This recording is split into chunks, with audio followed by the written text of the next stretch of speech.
Hi ಎಲ್ರಿಗೂ ನಮಸ್ಕಾರ. ನಾನು ಪದ್ಮಗೌಡ. ನನ್ನ RJ's ವ್ಲಾಗ್ಸ್ಗೆ ನಿಮ್ಮೆಲ್ಲರಿಗೂ ಸ್ವಾಗತ. ಇವತ್ತಿಂದು ನನ್ನ 30ನೇ ದಿನದ 1 ಅವರ್ ವರ್ಕೌಟ್ ಚಾಲೆಂಜಲ್ಲಿ 6ನೇ ದಿನ. ಆ್ಯಸ್ ಯೂಶ್ವಲ್ 5 ಗಂಟೆಗೆ ಎದ್ದು ಫ್ರೆಶಪ್ ಆಗಿ ನಾನು ವರ್ಕೌಟ್ನ ಸ್ಟಾರ್ಟ್ ಮಾಡಿದೆ. ಮುಂಚೆ ಇದ್ದಿದ್ದ ನೋವು ಎಲ್ಲ ಏನು ಕಷ್ಟ ಆಗ್ತಿತ್ತು ಅದೆಲ್ಲ ಇವಾಗ ಸ್ವಲ್ಪ ಕಡಿಮೆ ಆಗಿದೆ.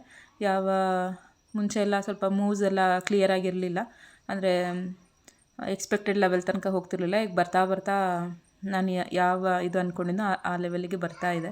ಎಲ್ಲಿ ತನಕ ಕಾಲು ರೀಚ್ ಮಾಡಬೇಕು ಅಥವಾ ಕೈ ಟಚ್ ಮಾಡಬೇಕು ಆ ಥರದ್ದೆಲ್ಲ ಇರುತ್ತಲ್ಲ, ಆ ಲೆವೆಲಿಗೆ ರೀಚ್ ಆಗ್ತಾ ಇದ್ದೀನಿ ಬರ್ತಾ ಬರ್ತಾ. ಮತ್ತು ನೋವು ಕೂಡ ವರ್ಕೌಟ್ ಮಾಡೋವಾಗಲಿ ಅಥವಾ ಆಮೇಲೆ ಓಡಾಡೋವಾಗ, ಕೂತ್ಕೊಳ್ಳುವಾಗ, ಎದ್ದೇಳುವಾಗ ಎಲ್ಲ ಸ್ಟೇರ್ಸ್ ಎಲ್ಲ ಇಳಿವಾಗೆಲ್ಲ ತುಂಬ ನೋವೆಲ್ಲ ಆಗ್ತಾಯಿತ್ತು ಮುಂಚೆ. ಇವಾಗ ಅದೆಲ್ಲ ಏನೂ ಇಲ್ಲ, ಎಲ್ಲ ಆಲ್ಮೋಸ್ಟ್ ಹೀಲ್ ಆಗಿದೆ. ಮತ್ತು ವರ್ಕೌಟ್ ಮಾಡೋಕ್ಕೂ ಏನು ತುಂಬ ಕಷ್ಟ ಆಗ್ತಿಲ್ಲ. ಆ್ಯಸ್ ಯೂಶ್ವಲ್ ನಾನು ಮೊದಲಿಂದ ಅಂದರೆ ಫಸ್ಟು ಸ್ಟ್ಯಾಂಡಿಂಗ್ ವರ್ಕೌಟು, ಆಮೇಲೆ ಆ್ಯಬ್ಸ್ ವರ್ಕೌಟು, ಆಮೇಲೆ ಯೋಗಾಸನ ಎಲ್ಲ ಮಾಡಿ ಮತ್ತು ಮೆಡಿಟೇಷನ್ ಮಾಡಿ ಇವತ್ತು ಕೂಡ ಸಂಜೆ ಅರ್ಧ ಗಂಟೆ ವಾಕ್ ಕೂಡ ಮುಗಿಸಿ ನಾನು ಇವತ್ತಿಂದು ದಿನದ್ದು ವರ್ಕೌಟ್ ಮುಗಿಸ್ದೆ. ಬಟ್ ಸಂಜೆ ಬೆಳಗ್ಗೆದೆಲ್ಲ ನಡೆಯುತ್ತೆ. ಸಂಜೆ ವರ್ಕೌಟ್ ಅಂದಾಗ, ಸಂಜೆ ವಾಕಿಂಗ್ ಅಂದಾಗ ನಮ್ಮ ಎಲ್ಲ ಕೆಲಸಗಳ ನಡುವೆ ಆ ಅರ್ಧ ಗಂಟೆನ ನಮಗೋಸ್ಕರ ಇಟ್ಕೊಳ್ಳೋದು ಕೂಡ ತುಂಬ ಕಷ್ಟನೇ. ಸೊ ಅದನ್ನು ನಾನು ಬೆಳಗ್ಗೆ ಇಟ್ಕೊಳ್ಳೋಕ್ಕೆ ಟ್ರೈ ಮಾಡ್ತೀನಿ. ಬಟ್ ಟ್ರೆಡ್ಮಿಲಲ್ಲಿ ವಾಕ್ ಮಾಡೋವಾಗ ಸ್ವಲ್ಪ ಸೌಂಡ್ ಆಗುತ್ತೆ. ಸೊ ಮಕ್ಕಳಾಗಲಿ ಅಥವಾ ಮನೇಲಿ ಬೇರೆಯವರಾಗಲಿ ಎದ್ದೇಳಬಾರ್ದು, ಅದರಿಂದ ಡಿಸ್ಟರ್ಬ್ ಆಗಬಾರ್ದು ಅನ್ನೋದಕ್ಕೋಸ್ಕರ ಸಂಜೆ ಇಟ್ಕೊಂಡೆ. ಮತ್ತು ಟ್ರೆಡ್ಮಿಲಲ್ಲಿ ಬೇಡ, ಹಾಗೆ ಹೊರಗಡೆ ಹೋಗಿ ವಾಕ್ ಮಾಡೋಣ ಅಂದ್ರೂ ನನ್ನ ಮಗಳು ಸಣ್ಣವಳು ಪಕ್ಕದಲ್ಲಿ ಇಲ್ಲ ಅಂದರೆ ಎದ್ಬಿಡ್ತಾಳೆ. ಮತ್ತು ಅವಳು ಏನಾದ್ರು ಎದ್ದು ಹತ್ತಿರ ವರ್ಕೌಟ್ ಎಲ್ಲ ಮಾಡ್ತಾಯಿದ್ರೆ ಹೋಗಿ ಸಮಾಧಾನ ಮಾಡ್ಬೋದು. ಬಟ್ ವಾಕೆಲ್ಲ ಟ್ರೆಡ್ಮಿಲಲ್ಲಿ ವಾಕ್ ಮಾಡೋವಾಗ ಸೌಂಡಿಗೆಲ್ಲ ಎದ್ದರೆ ಸ್ವಲ್ಪ ಅವಳನ್ನು ಮತ್ತೆ ಮಲಗಿಸೋದಕ್ಕೆ ಕಷ್ಟ ಆಗುತ್ತೆ ಅನ್ನೋದಕ್ಕೋಸ್ಕರ ನಾನು ಬೆಳಗ್ಗೆ ಹೊತ್ತು ಅದನ್ನು ಇಟ್ಕೊಂಡಿಲ್ಲ. ಬಟ್ ಟ್ರೈ ಮಾಡ್ತೀನಿ ಬೆಳಗ್ಗೆನೇ ಅದನ್ನು ಫಿಕ್ಸ್ ಮಾಡ್ಕೊಳ್ಳೋದಕ್ಕೆ. ಏನಾದರೂ ಐಡಿಯಾಸ್ ಇದೆಯಾ, ಏನಾದರೂ ಸೊಲ್ಯೂಷನ್ ಸಿಗುತ್ತಾ ಅಂತ. ಇಲ್ಲ ಅಂತಂದರೆ ನನಗೆ ಸಂಜೆ ಹೊತ್ತು ಮಾಡೋದಕ್ಕೆ ಸ್ವಲ್ಪ ತುಂಬ ಕಷ್ಟಪಡ್ಬೇಕು ನಾನು. ಇಲ್ಲ ರಾತ್ರಿ 10 ಗಂಟೆಗೆ ಆ ಟೈಮಲ್ಲೆಲ್ಲ ವಾಕ್ ಮಾಡಬೇಕಾಗತ್ತೆ. ಸೊ ಇನ್ನೊಂದು ಏನಂತಂದರೆ, ಮುಂಚೆ ಎಲ್ಲ ನಾನು ಏನಾದ್ರು ಒಂದು ಕೆಲಸ ಶುರು ಮಾಡಬೇಕು ಅಂದ್ಕೊಂಡಾಗ ಇಲ್ಲ ಶುರು ಮಾಡ್ತಾನೆ ಇರಲಿಲ್ಲ, ಅಥವಾ ಮಾಡಿ 2 ದಿನ 3 ದಿನ ಮಾಡಿದ್ರೆ ಹೆಚ್ಚು ಅನ್ನೋ ಹಾಗೆ ಕಂಡೀಷನ್ ಇರ್ತಿತ್ತು. ಅದನ್ನು ಕನ್ಸಿಸ್ಟೆಂಟಾಗಿ ಕಂಟಿನ್ಯೂ ಮಾಡೋಕ್ಕೆ ಆಗ್ತಿರ್ಲಿಲ್ಲ. ಬಟ್ ಇವಾಗ ನನಗೆ ತುಂಬ ಖುಷಿ ಇದೆ. ನಮ್ಮದು ಇವತ್ತು 6ನೇ ದಿನದ್ದು ಕನ್ಸಿಸ್ಟೆಂಟಾಗಿ ಮಾಡ್ತಾಯಿದ್ದೀನಿ, ಏನೂ ಕೂಡ ಮಿಸ್ ಮಾಡ್ದಲ್ಲ ಎಲ್ಲದನ್ನೂ ಮಾಡ್ತಾಯಿದ್ದೀನಿ. ಜೊತೆಗೆ ವೀಡಿಯೋಸು ಕೂಡ ಟೈಮಿಗೆ ಅಪ್ಲೋಡ್ ಮಾಡ್ತಾಯಿದ್ದೀನಿ. ಅದು ಕೂಡ ಚಾಲೆಂಜಿಂಗೆ ನನಗೆ ಅನ್ನೋದು ನನಗೆ ನಿಜವಾಗ್ಲೂ ತುಂಬ ಖುಷಿ ಇದೆ. ನನ್ನ ಬಗ್ಗೆ ನನಗೆ ತುಂಬ ಹೆಮ್ಮೆ ಅನಿಸುತ್ತೆ. ಏಕೆಂದರೆ ಮುಂಚೆ ನಾನು ಏನಾಗಿದ್ನೋ ಅದಕ್ಕೆ ನಾನು ಇವಾಗ ನಿಧಾನಕ್ಕೆ ನನ್ನ ಹಿಂದಿನ ಸ್ಥಿತಿಗೆ ನಾನು ತಲುಪ್ತಾ ಇದ್ದೀನಿ ಅಂತ ಅನ್ಕೋತೀನಿ. ಹಿಂದೆ ಏನು ಎನರ್ಜೆಟಿಕ್ ಆಗಿದ್ದೆ ಅಥವಾ ಪರ್ಫೆಕ್ಷನ್ ಏನಿತ್ತು, ಎಲ್ಲರಿಗಿಂತ ಬೆಸ್ಟ್ ವರ್ಷನ್ ಏನಿದ್ನೋ ಅದೇ ಥರ ಮತ್ತೆ ಫೀಲ್ ಮಾಡ್ತಾ ಇದ್ದೀನಿ. ಏಕೆಂದರೆ ನಮ್ಮ ಕೇಪಬಿಲಿಟಿ, ಮುಂಚೆ ನಾವು ಕೆಲಸ ಮಾಡಿದಾಗ ನಮಗೆ ಗೊತ್ತಿರುತ್ತೆ ನಮ್ಮದು ಕೇಪಬಿಲಿಟಿ ಏನಿರುತ್ತೆ, ನಾವು ಎಲ್ಲಿ ತನಕ ಎಷ್ಟು ತನಕ ನಮ್ಗೆ ಕಷ್ಟಪಟ್ಟು ನಾವು ಕೆಲಸನ ಅಚೀವ್ ಮಾಡ್ತೀವಿ ಅನ್ನೋದೆಲ್ಲ. ಬಟ್ ಈಗ ಮುಂಚೆ ಹೇಗಿದ್ನೋ ಅದು ಆ ಲೈಫಿಗೆ ಇವಾಗ ಬರ್ತಾಯಿದ್ದೀನಿ, ಆ ಮನಸ್ಥಿತಿಗೆ ಅಂತ ನನಗೆ ತುಂಬ ಖುಷಿ ಇದೆ. ಮುಂಚಿನ ಪರ್ಫೆಕ್ಷನ್ನು ಈ ಒಂದು 6 ವರ್ಷದಿಂದ ನನ್ನ ಲೈಫಲ್ಲಿ ಆಗಿದ್ದು ಒಂದು ದೊಡ್ಡ ಇನ್ಸಿಡೆಂಟಿಂದ ನನ್ನ ಎಲ್ಲ ಏನು ಪರ್ಫೆಕ್ಷನ್ ಆಗಲಿ ಅಥವಾ ಒಳ್ಳೆ ಹುಡುಗಿ ಅನ್ನೋದಾಗಲಿ ಅಥವಾ ಏನು ಇನ್ ಟೈಮಲ್ಲಿ ಎಲ್ಲ ಕೆಲಸ ಆಗೋದಾಗಲಿ ಏನಿತ್ತೋ ಅದೆಲ್ಲ ಸ್ವಲ್ಪ ಏರುಪೇರು ಆಗಿತ್ತು. ಈಗ 6 ಇಯರ್ಸಿಂದ ಡಿಪ್ರೆಷನ್ನಲ್ಲಿದ್ದು, ಡಿಪ್ರೆಷನಲ್ಲಿರೋವಾಗ ನಮ್ಮ ಸುತ್ತಮುತ್ತ ಇರೋರು, ನಮ್ಮ ಕೊಲೀಗ್ಸ್ ಆಗಲಿ, ಫ್ರೆಂಡ್ಸ್ ಅಂತ ಅನ್ನಿಸ್ಕೊಂಡವರು ಎಲ್ಲ ಏನಿರ್ತಾರೋ ಬ್ಯಾಕ್ ಸ್ಟ್ಯಾಬಿಂಗ್, ಅಂದರೆ ಏನು ಬೆನ್ನಿಗೆ ಚೂರಿ ಹಾಕೋದು ಅಂತಾರಲ್ಲ, ಆ ಥರದ್ದೆಲ್ಲ ಆದಾಗ ಲೈಫ್ ಏನು ಹಿಂಗಾಗೋಯ್ತು, ಈ ಥರ ಆಗುತ್ತೆ ಅಂತಲೂ ಒಂದು ಸಣ್ಣ ಸುಳಿವು ಕೂಡ ಇಲ್ದಲ್ಲೇ ಇದ್ದು ಏನೇನೆಲ್ಲ ಚೇಂಜಸ್ ಆಗುತ್ತಲ್ಲ, ಡ್ರಾಸ್ಟಿಕ್ ಚೇಂಜಸ್ಸು, ಆವಾಗ ಒಂಥರ ಮನಸ್ಸು ಕುಗ್ಗೋಗಿ ಏನು ಮಾಡಬೇಕು ಅನ್ನೋ ಇದೇ ಇರಲ್ಲ, ಮೋಟಿವೇಶನ್ನೇ ಇರೋದಿಲ್ಲ. ಬಟ್ ಅದನ್ನೆಲ್ಲ ಇಲ್ಲ, ಈ ಥರ ಇರಬಾರ್ದು, ನಮ್ಮ ಲೈಫನ್ನ ನಮ್ಮ ಕೈಗೆ ತೊಗೋಬೇಕು ಅನ್ನೋದು ಯೋಚನೆ ಶುರು ಆದಮೇಲೆ ಮಾಮೂಲಿ ಥರ ಆಗೋದಕ್ಕೆ ತುಂಬ ಟ್ರೈ ಮಾಡಿದ್ದೀನಿ. ಬೇಗ ಎದ್ದೇಳೋದಕ್ಕಾಗಲಿ ಅಥವಾ ಕೆಲಸ ಇನ್ ಟೈಮಿಗೆ ಮುಗಿಸೋದಾಗಲಿ, ಅಥವಾ ಯಾವ ಟೈಮಿಗೆ ಏನು ಕೆಲಸ ಆಗಬೇಕಾಗಿರುತ್ತೋ ಅದನ್ನೆಲ್ಲ ಅದೇ ಟೈಮಿಗೆ ಮಾಡೋದಾಗಲಿ, ಮನೇಲಾಗಲಿ ಹೊರಗಡೆ ಕೆಲಸದ ವಿಷಯದಲ್ಲಾಗಲಿ ತುಂಬ ಟ್ರೈ ಮಾಡಿದ್ದೀನಿ. ಕೆಲಸದ ವಿಷಯದಲ್ಲಂದರೆ ಇಂಥ ಟೈಮು ಇಷ್ಟು ಟಾರ್ಗೆಟು ಇಷ್ಟರಲ್ಲೇ ಮುಗಿಸ್ಬೇಕು ಆ ಥರದ್ದೆಲ್ಲ ಇರುತ್ತೆ. ಬಟ್ ಮನೇಲಿ ಒಂದು ಕೆಲಸ ವ್ಯತ್ಯಾಸ ಆದ್ರೂ ನಡೆಯುತ್ತೆ. ಸೊ ಹಾಗಿರುವಾಗ ನಮ್ಮನ್ನು ನಾವು ರಿಲ್ಯಾಕ್ಸ್ಡಾಗಿ ಬಿಟ್ಬಿಡ್ತೀವಿ. ಯಾವ ಕೆಲಸ ಯಾವಾಗ ಆಗಬೇಕಿರುತ್ತೋ ಆವಾಗ ಆಗ್ದಲೇ ಅದು ಮನೇಲಿರೋ ಬೇರೆಯವರ ಮೇಲೂ ಕೂಡ ಪರಿಣಾಮ ಬೀರ್ತಾ ಇರುತ್ತೆ. ಸೊ ನನ್ನ ಕಂಡೀಷನ್ ಕೂಡ ಇವಾಗ ಅದೇ ಆಗಿತ್ತು.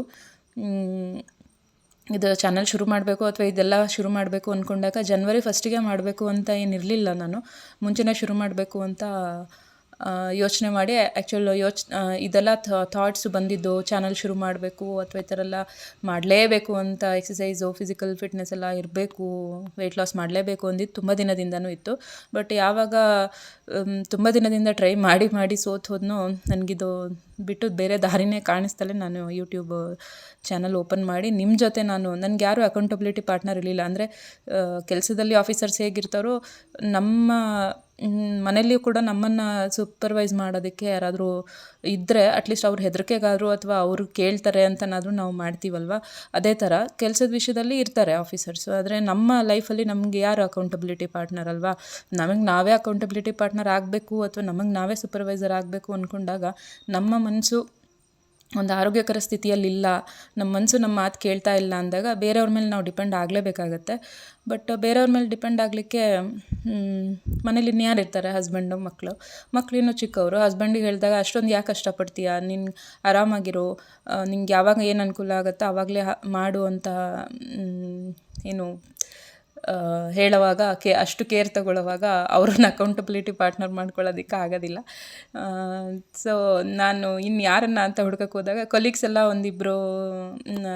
ಇಬ್ಬರ ಜೊತೆಗೆ, ಅಂದರೆ ವೆಯ್ಟ್ ಲಾಸ್, ಅವರು ಸ್ವಲ್ಪ ಸೇಮ್ ಸಮಸ್ಯೆಗಳಿಂದ ಇರುವಾಗ ಇಬ್ಬರು ಸೇರಿ ವೆಯ್ಟ್ ಲಾಸ್ ಮಾಡೋಣ ಆ ಥರದ್ದೆಲ್ಲ. ಬಟ್ ಅವ್ರಿಗೂ ಅವ್ರದ್ದೇ ಆದ ಪರ್ಸ್ನಲ್ ಇಶ್ಯೂಸ್ ಇರುತ್ತೆ. ನಮ್ಮ ಜೊತೆಗೆ ಅವರು ಹೆಜ್ಜೆ ಹಾಕಲಿಕ್ಕೆ ಕಷ್ಟ ಆಗುತ್ತೆ.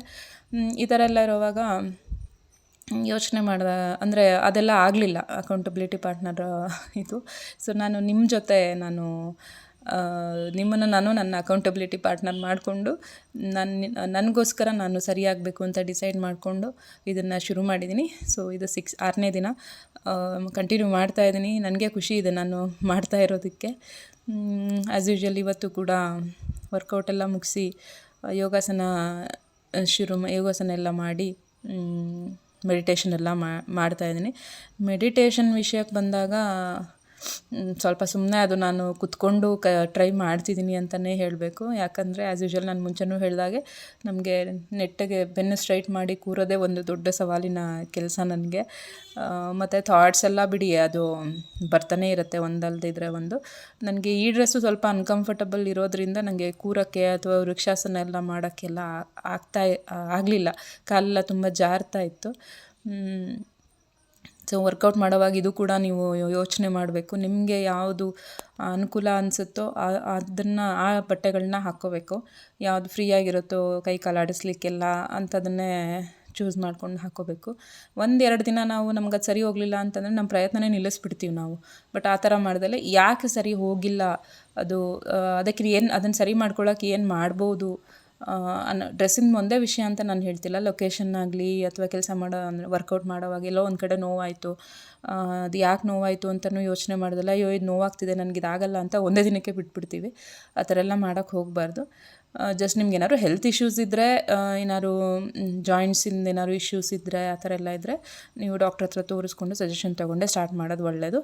ಬಟ್ ಹೇಗಾದರೂ ಮಾಡಿ ಫಿಸಿಕಲ್ ಮತ್ತು ಮೆಂಟಲ್ ಹೆಲ್ತ್ನ ನಾವು ಪಡ್ಕೊಳ್ಳೇಬೇಕು. ನಾನು ಬರೀ ಲೇಡೀಸಿಗಂತ ಅಷ್ಟೇ ಹೇಳ್ತಿಲ್ಲ, ಎಲ್ಲರಿಗೂ ಕೂಡ ಮೆಂಟಲ್ ಮತ್ತು ಫಿಸಿಕಲ್ ಹೆಲ್ತ್ ತುಂಬಾ ಇಂಪಾರ್ಟೆಂಟು. ನೀವು ಲೈಫಲ್ಲಿ ಏನೇ ಸಾಧಿಸ್ಬೇಕು ಅಂತಿದ್ರೂ ಇದು ಎರಡೂ ಚೆನ್ನಾಗಿದ್ರೆ ಮಾತ್ರ ನಾವೇನಾದ್ರು ಒಂದು ಸಾಧಿಸೋದಕ್ಕೆ ಸಾಧ್ಯ.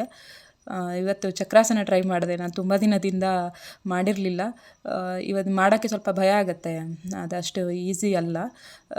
ಇಷ್ಟು ದಿನ ನಾನು ಮಾಡಿದಾಗ ನಾನು ಚಕ್ರಾಸನ ಮಾಡಿರಲಿಲ್ಲ. ಇದು 6ನೇ ದಿನದಲ್ಲಿ ನೋಡಿ ಅಷ್ಟು ಫ್ಲೆಕ್ಸಿಬಲ್ ಆಗಿದೆ ನಂದು. ಮುಂಚಿನ ಫ್ಲೆಕ್ಸಿಬಿಲಿಟಿಗೆ ಬರ್ತಾಯಿದ್ದೀನಿ. ಚಕ್ರಾಸನ ಹಾಕಿದ್ದೀನಿ ಅಂತ ಅಂದರೆ ನಂಗೆ ತುಂಬ ಖುಷಿ ಆಗ್ತಿದೆ. ತುಂಬ ದಿನ ಆಗಿತ್ತು ಅದನ್ನೆಲ್ಲ ಮಾಡ್ದಲೆ. ಸೊ ಇವತ್ತಿಂದು ತುಂಬ ಚೆನ್ನಾಗಿ ವರ್ಕೌಟ್ ಎಲ್ಲ ಮುಗೀತು. ಸಂಜೆನೂ ಕೂಡ ಅಷ್ಟೇ, ವಾಕ್ ಸ್ವಲ್ಪ ಕಷ್ಟ ಆಯಿತು, ಮನೆ ಕೆಲಸ ಎಲ್ಲ ಮಾಡಿ ಬೇರೆ ಇನ್ನೊಂದು ವೀಡಿಯೋ ರೆಕಾರ್ಡ್ ಮಾಡೋದಿತ್ತು, ಅದನ್ನೆಲ್ಲ ಮುಗಿಸಿ ಸಂಜೆ ನಾನು ವಾಕ್ ಮಾಡೋಷ್ಟೊತ್ತಿಗೆ 10 ಗಂಟೆ 10 ಗಂಟೆಯಿಂದ 10:30 ಮೋಸ್ಟ್ಲಿ ನಾನು ವಾಕ್ ಮಾಡಿದ್ದು. ಈ ಥರ ಎಲ್ಲ ಆದಾಗ ಆ ಟೈಮಲ್ಲಿ ಮಕ್ಳಿಗೆ ನಾವು ಟೈಮ್ ಕೊಡಬೇಕಾಗಿರುತ್ತೆ. ಹಾಗೆ ಯಾವುದ್ಯಾವುದೋ ಟೈಮಲ್ಲಿ ಮಾಡೋಕ್ಕೆ ಹೋದರೆ ಸ್ವಲ್ಪ ಸಮಸ್ಯೆನೇ ಆಗೋದು. ಸೊ ಒಂದು ಟೈಮ್ ಫಿಕ್ಸ್ ಮಾಡ್ಕೊಳ್ಳಿ. ಸ್ಟಾರ್ಟಿಂಗು ನಿಮ್ಗೆ ಯಾವಾಗ ಅನುಕೂಲ ಆಗುತ್ತೋ, ಯಾವಾಗ ಫ್ರೀ ಇರ್ತೀರೋ ಆವಾಗಲೇ ಮಾಡೋದು ಒಳ್ಳೆಯದು. ಇವಾಗ ನಾನು ಮಾಡ್ತಿರೋದು ಹಾಗೆ, ನಾನು ಬೆಳಗ್ಗೆ ವರ್ಕೌಟ್ ಯೋಗ ಎಲ್ಲ ಮುಗಿಯುತ್ತೆ, ಬಟ್ ವಾಕಿಂಗು ನನಗೆ ಸಂಜೆ ಮೇಲೆ ಯಾವಾಗ ಆಗುತ್ತೋ ಆವಾಗಲೇ ನಾನು ಮಾಡೋಕ್ಕೆ ಶುರು ಮಾಡ್ತೀನಿ. ಸಂಜೆ 5 ಗಂಟೆಗಾದರೂ 6 ಗಂಟೆಗಾದರೆ 6 ಗಂಟೆಗೆ, ಹಾಗೆ ಎಲ್ಲ. ಸೊ ಇವತ್ತು ನನಗೆ ಮಾಡೋಕ್ಕಾಗಿದೆ 10 ಗಂಟೆಗೆ ನಾನು ವಾಕ್ ಎಲ್ಲ ಮಾಡಿದೆ. ಇವತ್ತು ಕೂಡ 3 ಕಿಲೋಮೀಟರ್ ಡಿಸ್ಟೆನ್ಸ್ನ 33 ಮಿನಿಟ್ಸಲ್ಲಿ ಕವರ್ ಮಾಡಿದ್ದೀನಿ. ಸೊ ಇದಾಗಿತ್ತು ನಂದು 6ನೇ ದಿನದ್ದು ವಿಡಿಯೋ, 6ನೇ ದಿನದ workout challenge. Thanks for watching. Stay with me. See you in the next video. Take care. Bye bye.